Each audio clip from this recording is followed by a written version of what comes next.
Luggage rack installation guide. Open the box and take out all the accessories. Remove the battery. Remove the 4 screws securing the seat.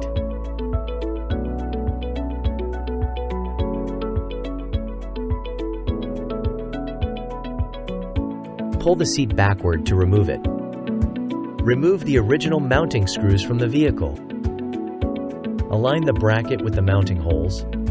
Lightly tighten the screws first, then fully tighten all 3 screws after they are in place.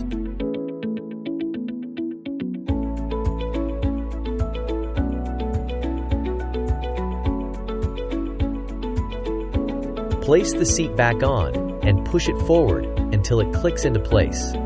Tighten the 4 screws securing the seat.